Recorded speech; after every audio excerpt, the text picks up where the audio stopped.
بسم اللہ الرحمن الرحیم۔ السلام علیکم۔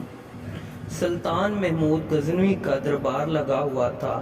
دربار میں ہزاروں افراد شریک تھے، جن میں اولیاء، کتب اور ابدال بھی تھے۔ سلطان محمود نے سب کو مخاطب کر کے کہا، کوئی شخص مجھے حضرت خضر علیہ السلام کی زیارت کرا سکتا ہے؟ سب خاموش رہے۔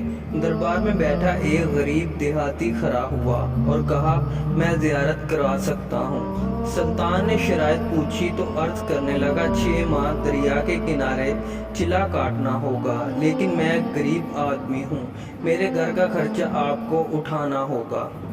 سلطان نے شرط منظور کر لی۔ اس شخص کو چلا کے لیے بھیج دیا گیا اور گھر کا خرچہ بادشاہ کے ذمے ہو گیا۔ 6 ماہ گزرنے کے بعد سلطان نے اس شخص کو دربار میں حاضر کیا اور پوچھا، تو دیہاتی کہنے لگا، حضور کچھ وظائف الٹے ہو گئے ہیں، لہٰذا 6 ماہ مزید لگیں گے۔ مزید 6 ماہ گزرنے کے بعد سلطان محمود کے دربار میں اس شخص کو دوبارہ پیش کیا گیا تو بادشاہ نے پوچھا، میرے کام کا کیا ہوا؟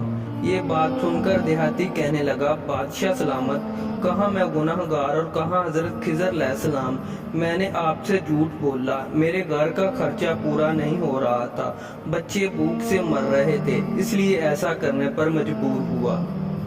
سلطان محمود غزنوی نے اپنے ایک وزیر کو کھڑا کیا اور پوچھا، اس شخص کی سزا کیا ہے؟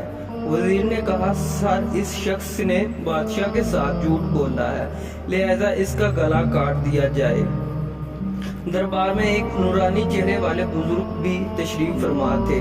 کہنے لگے، بادشاہ سلامت، اس وزیر نے بالکل ٹھیک کہا۔ بادشاہ نے دوسرے وزیر سے پوچھا، آپ بتاؤ؟ اس نے کہا، سر اس شخص نے بادشاہ کے ساتھ فراڈ کیا ہے، اس کا گلا نہ کاٹا جائے بلکہ اس کو کتوں کے آگے ڈالا جائے تاکہ یہ ذلیل ہو کے مرے، اس سے مرنے میں کچھ وقت تو لگے گا۔ دربار میں بیٹھے اس نورانی چہرے والے بزرگ نے کہا، بادشاہ سلامت، یہ وزیر بالکل ٹھیک کہہ رہا ہے۔ سلطان محمود غزنوی نے اپنے پیارے غلام ایاز سے پوچھا، تم کیا کہتے ہو؟ ایاز نے کہا، بادشاہ سلامت، آپ کی بادشاہی سے 1 سال ایک غریب کے بچے پلتے رہے، آپ کے خزانے میں کوئی کمی نہیں آئی اور نہ ہی اس کے جھوٹ سے آپ کی شان میں کوئی فرق پڑا۔ اگر میری بات مانے تو اسے معاف کر دیں، اگر اسے قتل کر دیا تو اس کے بچے بھوک سے مر جائیں گے۔ ایاز کی یہ بات سن کر محفل میں بیٹھا وہی نورانی چہرے والا بابا کہنے لگا، ایاز بالکل ٹھیک کہہ رہا ہے۔ سلطان محمود غزنوی نے اس بابا جی کو بلایا اور پوچھا، آپ نے ہر وزیر کے فیصلے کو درست کہا، اس کی وجہ مجھے سمجھائی جائے۔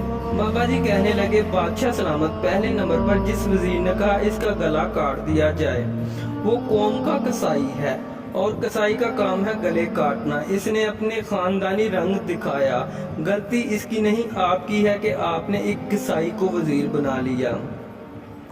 دوسرا جس نے کہا اسے کتوں کے آگے ڈالا جائے، اس وزیر کا والد بادشاہوں کے کتے نہلایا کرتا تھا، کتوں سے شکار کھیلتا تھا، اس کا کام ہی کتوں کا شکار ہے، تو اس نے اپنے خاندان کا تعارف کرایا۔